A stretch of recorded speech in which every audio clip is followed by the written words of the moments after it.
read what Jesus did for me as well as a gift to my children.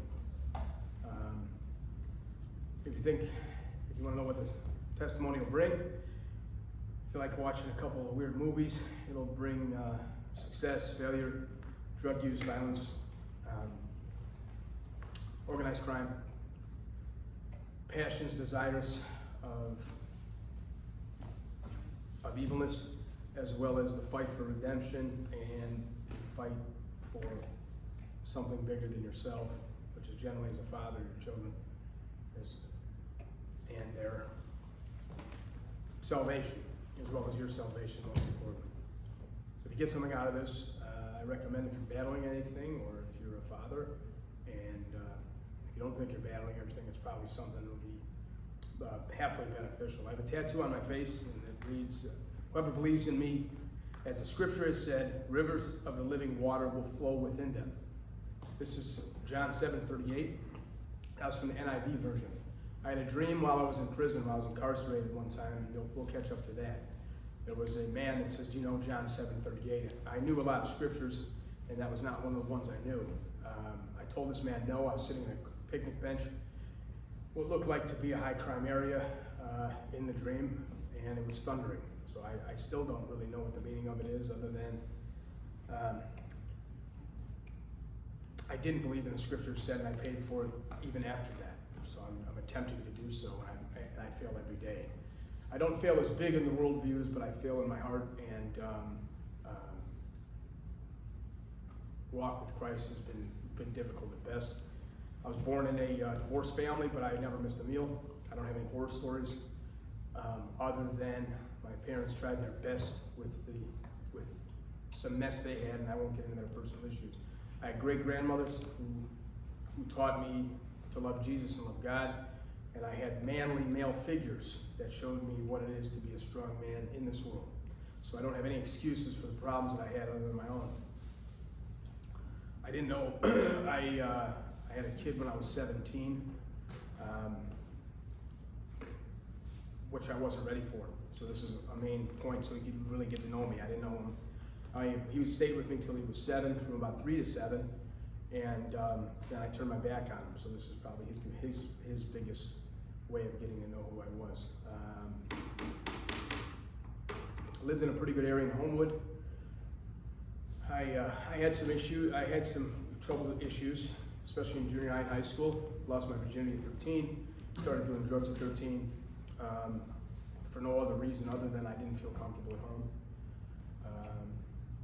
I was kicked out of my house for taking my stepfather's gun, who, ironically enough, I hated at the time, who turned his life to Christ, which I think is great. Started a men's group in his church in Homewood, Illinois. I'm from Homewood, Illinois, which is the south suburb of Chicago. I'm going to do something a little more orthodox. My phone number is 765-434-1686. 765-434-1686. I live at 605 James Drive, Kokomo, Indiana, 46902. I was born on the 12th of January 1981. I did that so people would know that I stand here not behind any masks or anything. My grandfather died on top of me after the gun incident, started to jump around. And that same night when my mother told me to leave the house, which she was deservingly so, for taking my stepdad's gun, my grandfather died. When I say on top of me, I was sleeping on the floor, and he rolled over. I had to push him off me and wake up my grandmother. I only mention that other than he was a big force in my life. That was the day that I really made a conscious decision that I remember. It was probably before that. Like I said, I was doing devilish things, but I made a conscious decision, it seemed like that day, to just live on the wrong side. Second month in high school, I got caught, when I was a freshman at 14, I got caught selling acid, which was a pretty big case. I got caught with 5 hits LSD in the lunchroom and got taken out in cuffs. When I was 17, there was numerous arrests in between that, and I'm not going to get into all the mess. Numerous assaults. I beat a kid with a bottle. That was my first adult case at 18. Started selling cars at that point and became very successful. I thought I believed in Jesus and I didn't. I believed in Jesus, the watered down Easter Bunny Christmas version of it. I was very good at something finally, and I didn't think I would be good at anything in my life except doing wrong. It just so happens at that era, which was around 2000, when lending and credit boomed, the better liar you are and the better fraudster you were, the more you got accolades. So my sales skills were very well. I was very motivated to show the mother of my child, again, Christian's mother, that I could succeed at something. And when I sold something, and when I used my mind, I was very good at doing wrong. I didn't have the courage nor the want to do things right because I still possessed the skills.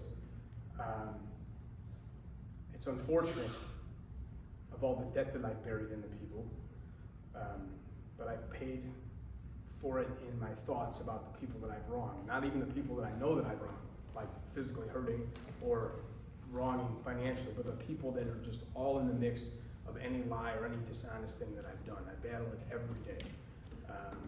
When they talk about renewing your mind, that was a verse that I remembered the first time I was in prison. And I'll get to why. It was just another slick way to talk. That's what Bible verses did to me. I didn't think that at the time. So the warning I have for anybody that I can get this message to, if it's only one person or only my children, is when you really take on this, don't take it for granted. Really dig into it and live what you're reading and let it settle in your heart. There's so many verses I could give you to try to prove to you that I know the word, but I'm not going to because I only have one tattoo on that, and that's this. And I do understand the meaning a little more clearly now, but I still don't understand it. All I know is this book will tell you when it gets tough to hang on, and how you hang on is following your principles that Jesus taught you. It's not going to be easy. It won't be,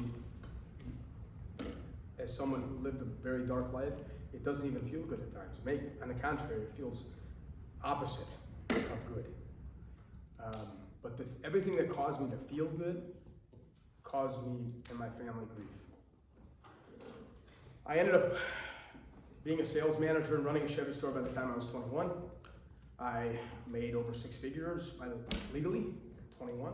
I opened a used car lot with a partner at 26. I was convicted of about $500,000 of fraud by the Illinois Attorney General. I became a recreational cocaine user, and then I became a stereotype.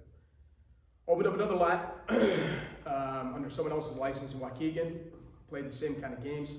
I had people, I'm not going to name any names or what organization, but I had people that were financially invested in me that you wouldn't want to wrong. And that's no excuse, because that's just my weakness of not having Christ. Finally, everything caught up to me, and I went to prison in November of 2012.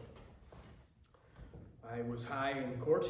I hung on to all my old, hey, I'm tough, hey, I'm this, hey, I'm that, and by the time I ended up going to prison, I was just a stereotype, and I didn't see it as everybody else saw it. So,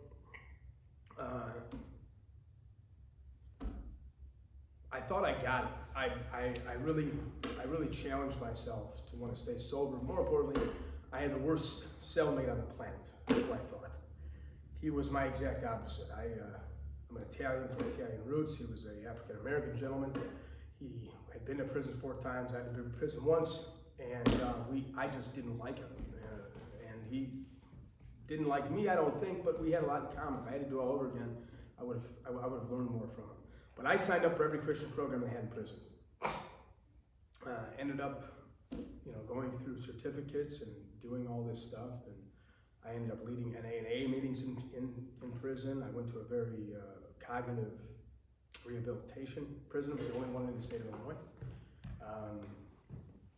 And it hit here, and people around me giving me advice. I went home, and the pressures of women and all the other vices that I've had, and here are the vices that I've had. I have had sexual issues to the umpteenth degree. They have no clue how many women I've been with. I've had gambling issues. The most I've lost, I'm not going to tell you how much I won. The most I've lost was probably $60,000 in a weekend. I gambled away my life. I done enough drugs to kill an elephant, and all that's left is loneliness and despair. But for some reason, God had spared me to say this, I believe, that he has the strength to help you hang on. He'll have compassion on who he has compassion on. I didn't want this to be a long, drawn-out ordeal like I'm a famous person, so I got out, and 3 weeks after that, I'm back down doing the same nonsense, but I didn't want to, and so I started to lose my sanity. What used to be fun became treacherous and like weird. It wasn't because I'd done too much, because I had been cleaner than I'd ever been. I've got 10 kids, by the way, all they're half black, and I say that just because it's a struggle to know that they've seen some of the things they've seen. Anyhow, I wanted to do right.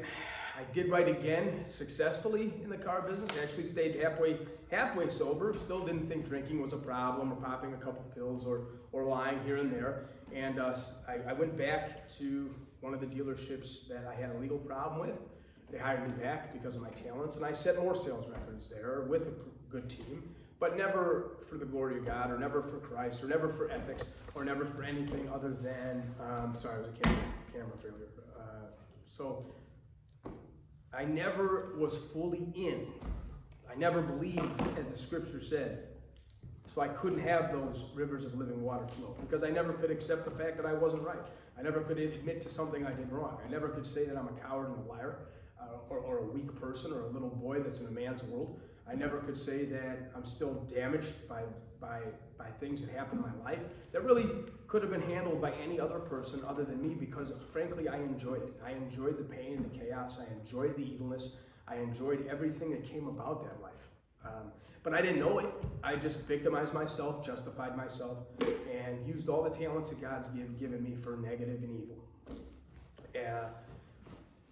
I never had a domestic situation, violent-wise, until I got out of prison. Here's what God will do to you too. They told me not to go home to what my wife was then. I did. They told me to, everybody who comes back to jail comes back for domestics. I said, domestics? I don't get involved with domestics. I don't even care about a woman enough to do a domestic. That's how arrogant I was.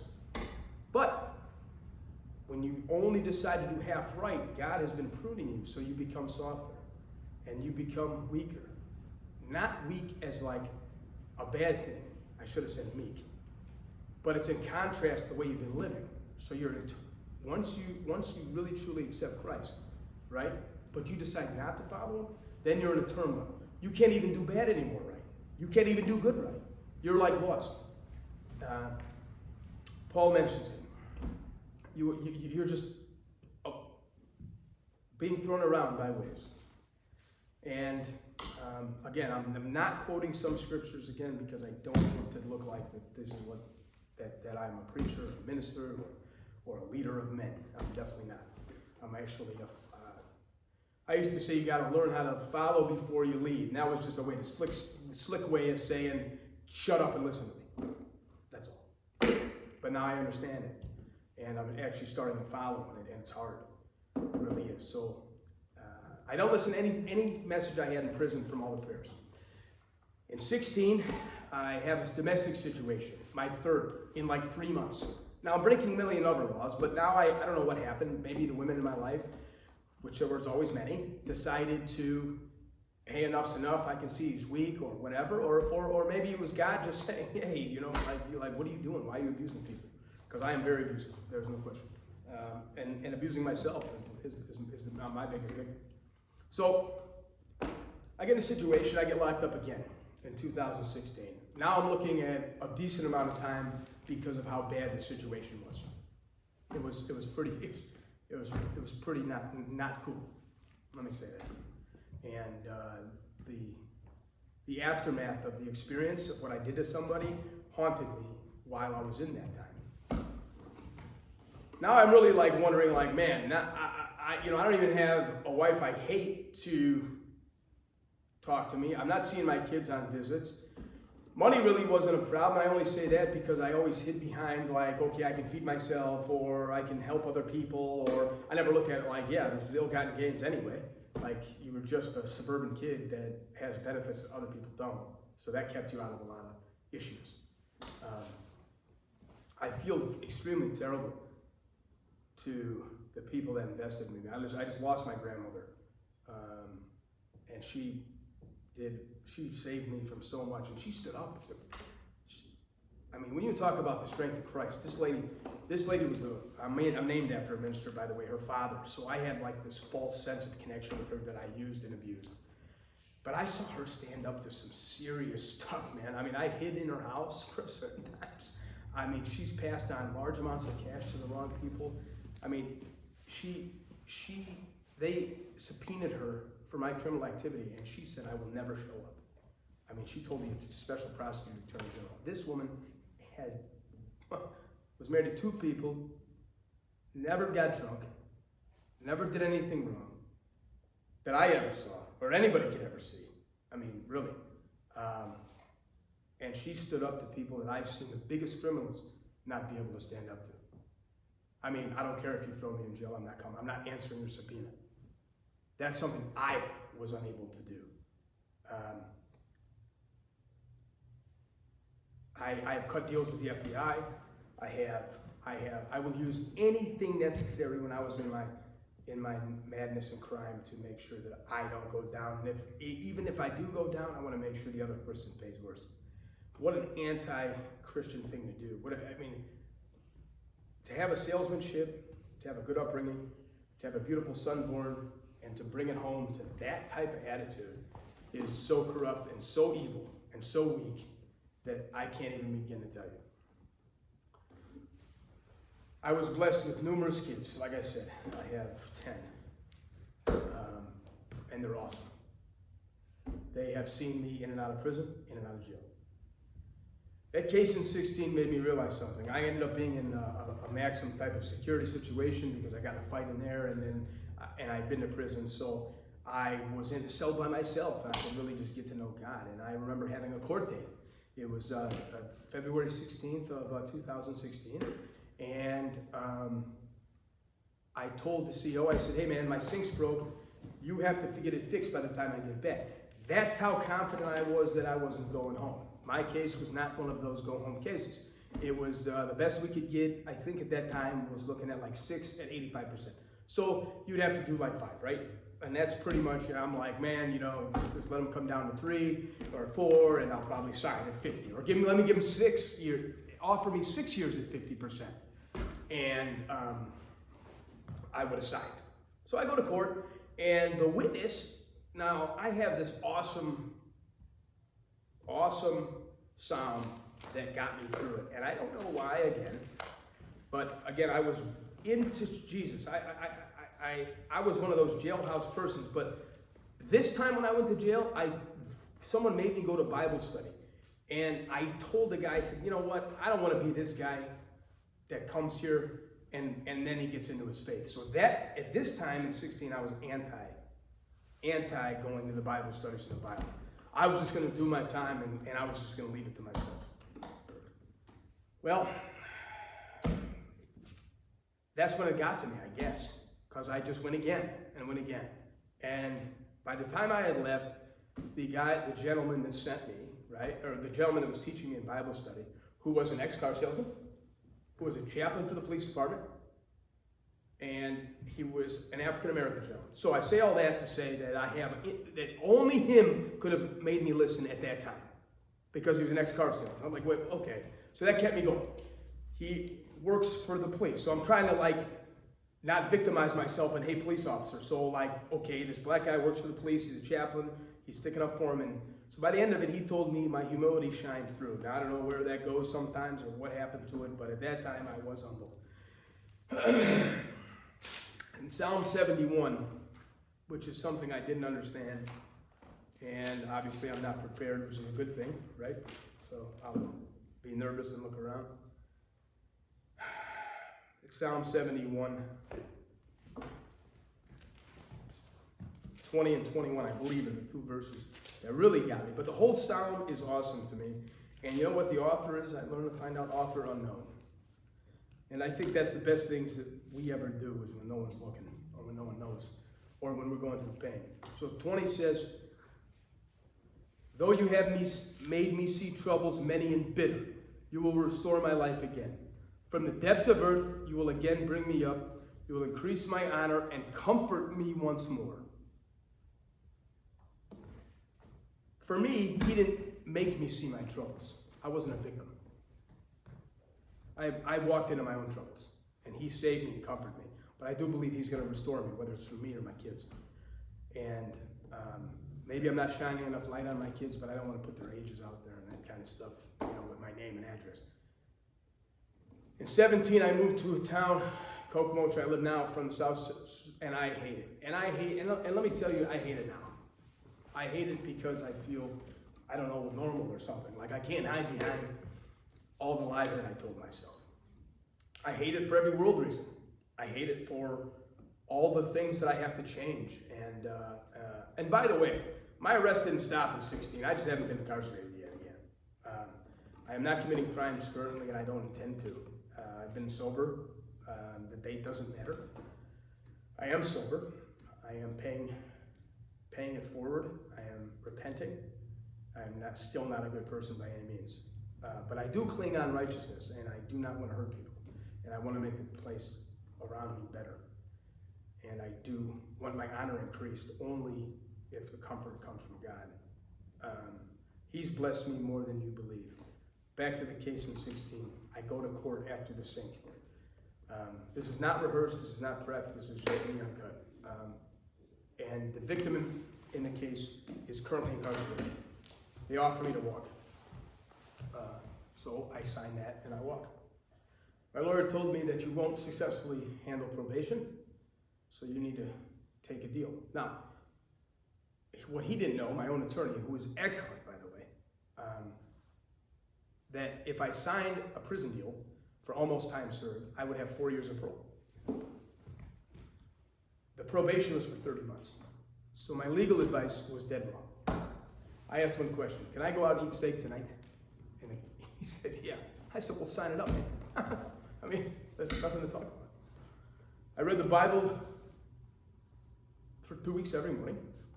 And again, I let somebody in my life that I thought was supposed to be, I just had a lot of guilt. Instead of trying to convert her to Christ, show her the benefits of Christ, blah, blah, blah. Not blah, blah, blah is that, just blah, blah, blah, and the story goes. I wasn't strong enough in my convictions. I didn't believe, as the scripture said, in Jesus Christ. I thought I could do things without his help. I didn't address my weaknesses. Here's how big of a coward I was. I hadn't seen my son, my first son. I ran into him at a church with his family.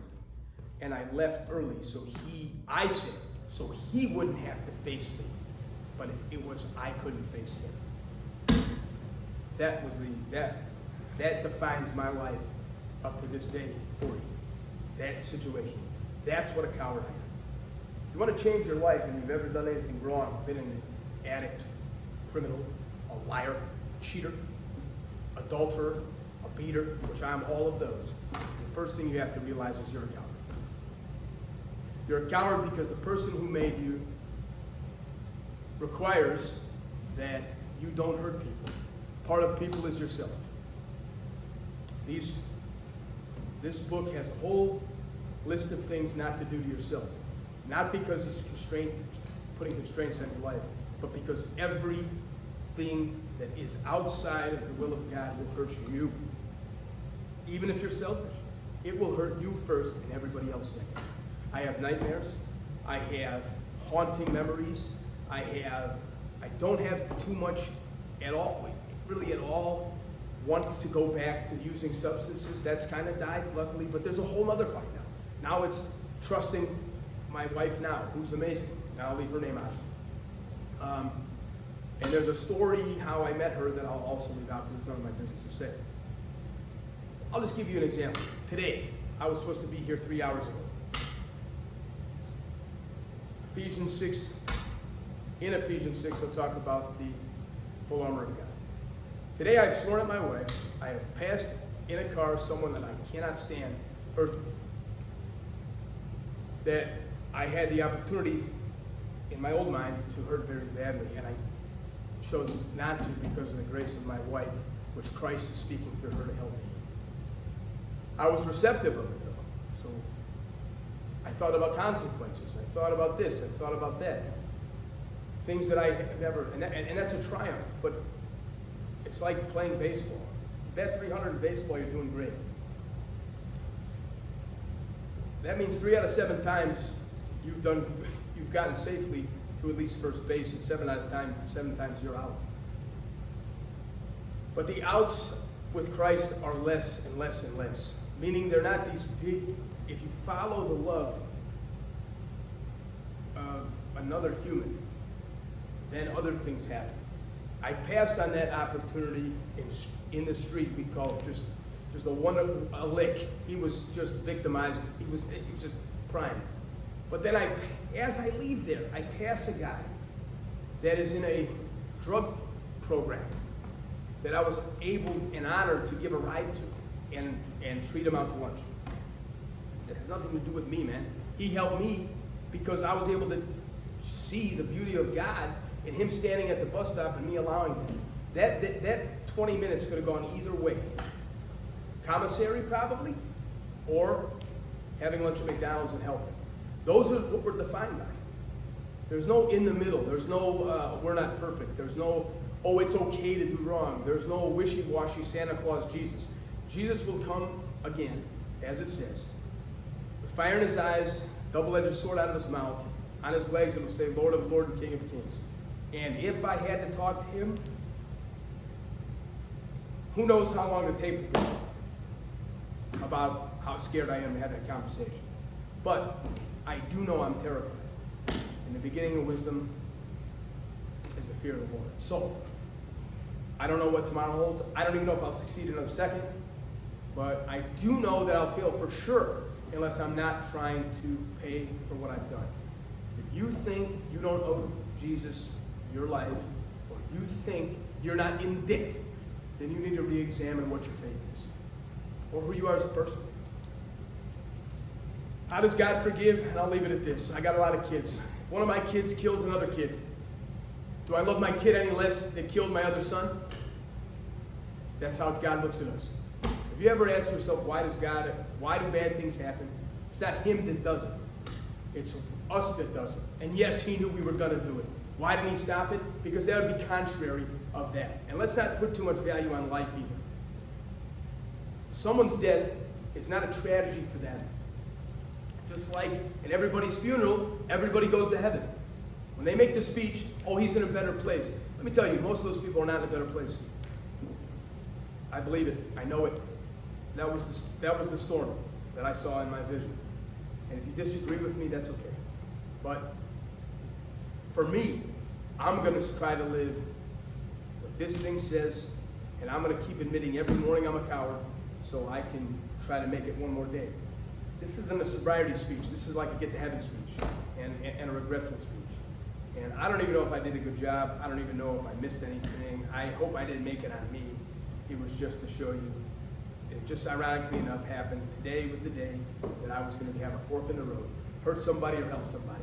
I trusted God. I didn't hurt somebody. I helped somebody. So that's a victory today. But I swore. I don't know what else I did wrong today.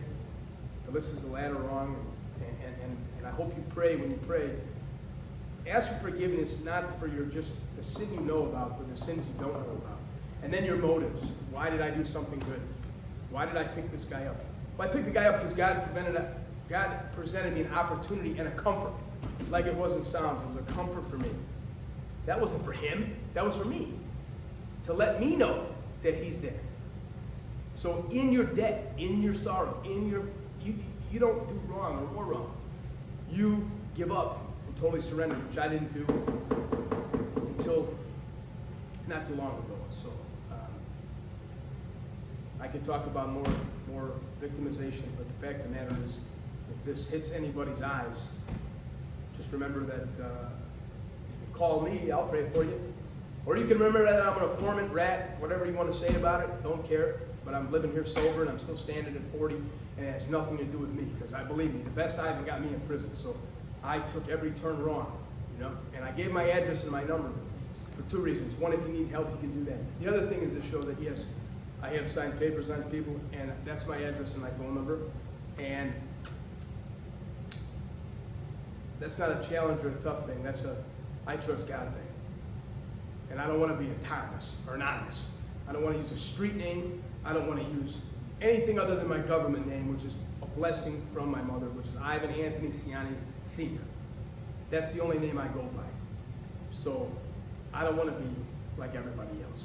I don't have social media. I don't want social media. I don't want people's attention. I don't want selfies.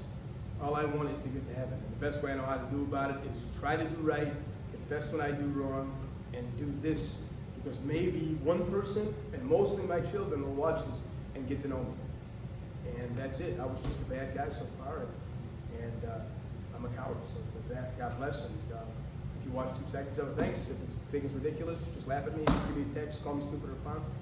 And that's not the worst thing that I was called today. So thank you.